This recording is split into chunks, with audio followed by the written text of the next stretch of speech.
Hello everyone, स्वागत है आपका आज की क्लास में। मैं मनमोही सांगवा और आज अपन पढ़ने वाले हैं रीजनिंग का अगला topic number coding. Number coding chapter एक बहुत ही आसान चैप्टर है। अगर आपने ढंग से इसको एक बार समझ लिया तो एक दो जो क्वेश्चन एग्जाम में आते हैं वो आप कभी भी गलत नहीं करोगे, ये अपनी गारंटी है। ठीक है, तो नंबर कोडिंग में क्वेश्चन किस हिसाब से आते हैं, आपको या तो कोई वर्ड दे दिया जाएगा या कुछ नंबर के कोड दे दिए जाएंगे। ठीक है, तो पहले वाले का दूसरे में रिलेशन ढूंढना अपने को, फिर अपने को एक और अलग वर्ड दे देंगे कि भाई उनका उनके साथ कैसा रिलेशन था, उसी हिसाब से अपने को अगला जो वर्ड दिया होगा उसके साथ फाइंड करना। ठीक है, तो नंबर कोडिंग में अपन इसकी एक नॉर्मल सी परिभाषा, भाई अपन को वर्ड दी जाएगी, उसके अगले सामने कोड दिया जाएगा, उसको पहचानना, या कोड दिया जाएगा उसको नंबर में पहचानना कैसे दिया होगा। चलो इसका एक एग्जाम्पल लेके शुरुआत कर लेते हैं अपन। जैसे ये एग्जाम्पल है, इसमें ईट को लिखा गया है 5120, केट को लिखा गया है 3120, तो बेट को क्या लिखेंगे। ठीक है, तो दोस्तों इसमें क्या होगा, केट को किस हिसाब से लिखा गया, या तो ये इंग्लिश अल्फाबेट में उसी प्लेस पे आते हैं जिस प्लेस की इसने कोडिंग कर रखी है। ठीक है, या फिर इसने EAT में EAT को या कुछ अलग अपने हिसाब से माना है कोड, तो वो अगले में भी सेम आना चाहिए। ठीक है, तो आपको ये कंफर्म करना पड़ेगा। अब देखो, इंग्लिश अल्फाबेट में E 5 नंबर पे आता है, इसमें भी 5 दिया हुआ है। A 1 नंबर पे आता है तो इसमें भी कोडिंग एक दे रखी है। T 20 नंबर पे आता है तो इसमें भी 20 दे रखा है। तो अपन ने सीधा साधा क्या समझ लिया यहाँ से कि ये अपने इंग्लिश अल्फाबेट के नंबरिंग के हिसाब से चल रहा है। जो प्लेस इनका इंग्लिश अल्फाबेट में है उसी नंबर को इसने कोड दिया है। तो केट में भी यही है, C 3 पे आता है, A 1 पे आता है और T है जो 20 पे आता है। ठीक है, तो अब इसने पूछ लिया बेट को क्या लिखेंगे, तो सीधा सीधा आंसर आ जाएगा इसका। बेट को क्या लिखेंगे, बी को 2 लिखेंगे, ए को 1 लिखेंगे और 20 लिखेंगे। ये इसका आंसर आ गया। और इसके बाद इसमें ऐसे आ सकता है कि भाई कोई वर्ड दे दे, उसमें आपको आगे उसमें दोनों वर्ड के जो नंबर आ रहे हैं उनको जोड़ के आंसर निकाला है, दोनों में से कुछ घटा के आंसर निकाला है, या दोनों को मल्टीप्लाई करके आंसर निकाला है। ये आपको पहले वाले में जो ट्रिक लगाओ वो दूसरे वाले में कंफर्म हो जाएगी कि ट्रिक सही है या गलत है। ठीक है, यही तरीका अपने को अपनाना है। चलो, अब जैसे ये क्वेश्चन है, ठीक है, ये वैसा नहीं है कि इंग्लिश अल्फाबेट में जो वर्ड आ रहा है वो नहीं है। अब देखो E 3 नंबर पे आता है क्या, नहीं आता है, तो मतलब इसने अपने दिमाग से खेल लगाया है, इसने खुद ने ही माना है ईट को 318। उसी प्रकार चेयर में भी इसने ये माना है। तो सबसे पहला अपना क्या काम रहेगा इसमें कि भाई अपन को इसकी कोडिंग लिखनी है। मैं अभी जो समझा रहा हूँ एकदम बेसिक से समझा रहा हूँ, एक बार आप समझ लो, फिर ये कोडिंग वगैरह सब आपको दिमाग में सेट करनी है। ऐसे टाइम नहीं लगाना कि भाई कोडिंग लिखी फिर सोल्व करें, नहीं। अब देखो E को क्या लिख रहा है, ये 3, A को क्या लिख रहा है 1, A को लिख रहा है 1, C को क्या लिख रहा है ये 2, H को क्या लिख रहा है 4, और T को क्या लिख रहा है 5, R को क्या लिख रहा है 6, और अपन ने क्या छोड़ दिया, T हो गया, ये आई है भाई, आई को क्या लिख रहा है 5 और T को क्या लिख रहा है 8। ये देखो, ये अपन ने इनके कोड फाइंड कर लिए कि ये वर्ड है, इसको इसने ये कोड दिया है। अब सीधा साधा अपने पूछा कि भाई टीचर को क्या लिखेंगे। ठीक है, तो टीचर को क्या लिखेंगे, T को क्या लिखेंगे, T को लिखेंगे सर 8, E को क्या लिखेंगे, E को लिखेंगे 3। ठीक है, E को 3 लिख दिया, उसको 8 लिख दिया। A को क्या लिख लेंगे 1 लिख लेंगे, C को क्या लिख लेंगे 2, H को क्या लिख लेंगे 4, E को क्या लिख लेंगे यहाँ से वापस 3, R को क्या लिख लेंगे 6।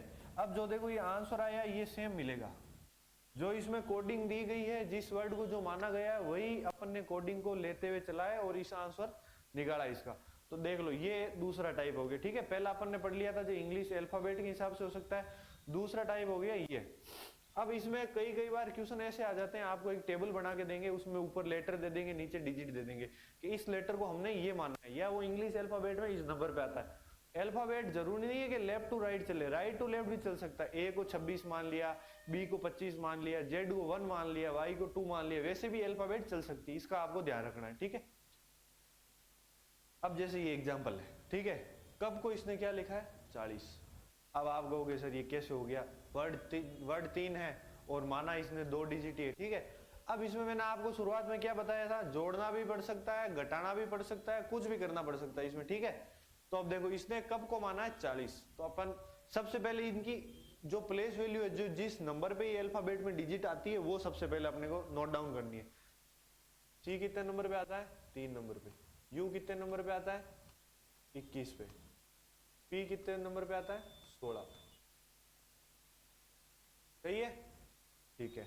अब देखो, अब या तो इसने मल्टीप्लाई किया है, मल्टीप्लाई करेगा तो आंसर देख लो यहीं से ही चला जाएगा 63। वहां अपने को 40 दिया हुआ 63 आ रहा है, यहाँ तो मल्टीप्लाई नहीं करेंगे। घटाएगा तो भाई पहले से ही नंबर तो बहुत ही छोटी है ये, तो घटाएगा तो 40 से भी कम जाएगा। अब देखो तीनों को अगर अपन जोड़ लेते हैं तो क्या आंसर आता है? 20 10 30, ये हो गया 40। ये देखो, अब इसमें अपन ने क्या किया? जोड़ा। किनको जोड़ा? इनकी जो प्लेस वैल्यू जो नंबर थी उनको जोड़ा, तो क्या आया? 40। अब इसी प्रकार इनकी भी प्लेस वैल्यू लिख लो। के को क्या लिखते हैं? 11। आई को क्या लिखते हैं? 9। टी को क्या लिखते हैं? 20। ई को क्या लिखते हैं? 5। अब देखो, ये वैसे ही क्या है जैसे अपन ने इसकी प्लेस वैल्यू उतार दी दोनों की, ठीक है। अब इसमें क्या किया अपन ने? सबको जोड़ा था, उसी प्रकार इसको भी जोड़ लो। 20 20 40 और 1 45, ये आ गया इसका आंसर। तो ये टाइप भी समझ आ गया। इस हिसाब से क्वेश्चन बन सकता है कि भाई अपन मल्टीप्लाई करना है, ऐड करना है, उसकी प्लेस वैल्यू जो डिजिट लिखोगे वो लिखते ही आपको सामने ही पता चल जाएगा, ठीक है। चलो, अब जैसे ये आ गया, मैंने अभी आपको थोड़ी देर पहले बताया था कि अपने को लेटर दे देंगे, डिजिट दे देंगे, फिर ये जो वर्ड दे देंगे इसका फाइंड करना कि क्या होगा। तो अब इसमें तो सीधा सीधा कोई देखना और कोई कैलकुलेशन करना, पेन भी नहीं उठाना, सीधा ऑप्शन लगाना है।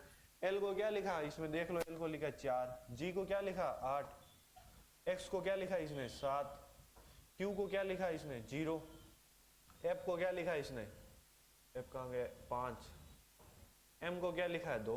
बस ये आंसर बन गया। बिल्कुल नॉर्मल क्वेश्चन है ये, इसी हिसाब से ये सोल्व करना है। देख लिया कौन से वर्ड को क्या कोडिंग दे रखी है, सोल्व हो गया। चलो, अब जैसे ये क्वेश्चन दिया है देखो, 165135 को लिखता है पीस, तो इसको क्या लिखेगा?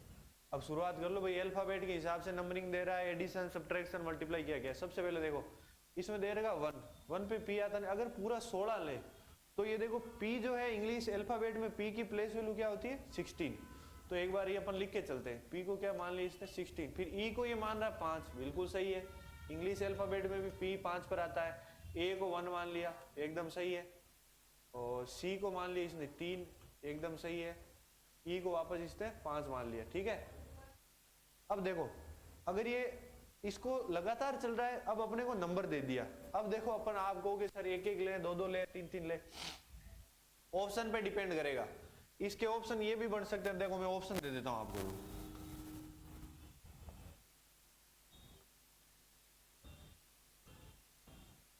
एक ये ऑप्शन बनेगा इसका, और एक बनेगा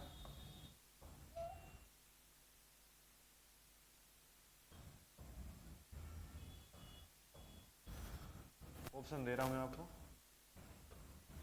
ए बी, ए बी ये हो गया। अब सी में देखो, इसको डी दे दिया,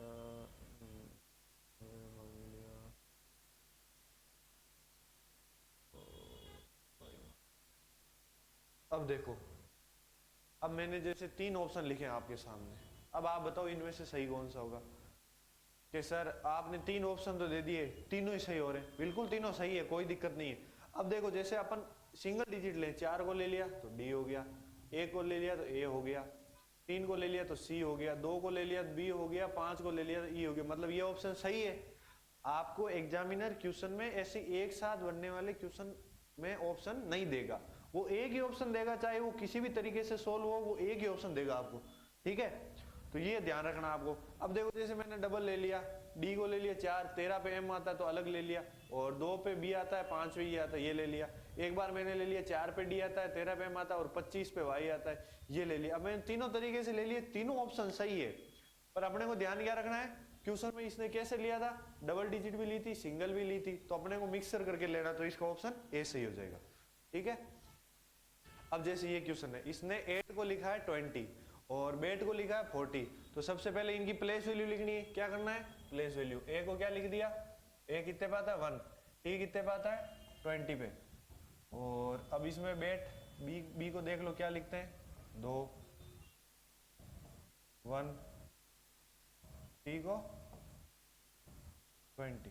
अब देखो अपन ने प्लेस वैल्यू उतार ली। प्लेस वैल्यू उतारते ही क्या ध्यान रखना है कि इसने एडिशन किया है, मल्टीप्लाई किया है, ये सब्ट्रैक्शन किया, ये डिवाइड किया, क्या करना है। अब देखो एडिशन करेगा तो 20 पे 1 जोड़ते 21 आ जाएगा, नहीं। अगर अपन इसको मल्टीप्लाई करें 20 इंटू 1 तो 20 आ रहा है, चलो यहाँ तो 20 आ गया, कोई दिक्कत नहीं। अब बेट में भी क्या ये वही ट्रिक अप्लाई कर रहा है तो अपना सही है, कोई दिक्कत नहीं है। इसमें 2 B2 पे आता है, A1 पे आता है, तो 2 इंटू 1 इंटू 20 कितना हो गया 40। इसका मतलब मल्टीप्लाई वाली ट्रिक एकदम सही है, इसने मल्टीप्लाई वाला फॉर्मूला ही यूज किया है, वही इसका टाइप यूज किया मल्टीप्लाई वाला। तो चलो C, अब देखो C कितने पे आएगा 3 पे, A कितने पे आ जाएगा 1 पे, और T कितने पे आ जाएगा 20 पे। तो 20 इंटू 1 20, 20 इंटू 3 60, ये हो गया। बस अपन ने जो चैप्टर पढ़ा उसमें इतना ही है, इससे बाहर ना क्वेश्चन जाएगा ना आएगा। जो मैंने टाइप पढ़ा है उन्हीं टाइप में से क्वेश्चन आएगा, नंबर कोडिंग इसके अलावा कोई क्वेश्चन नहीं बनेगा। बनेगा सेम यही टाइप बनेंगे, मल्टीप्लाई, डिवाइड, एडिशन, सब्ट्रैक्शन, या तो अल्फाबेट में शुरुआत से कोडिंग दे देंगे या लास्ट से दे देंगे। जैसे मैं एक क्वेश्चन लेता हूँ, चलो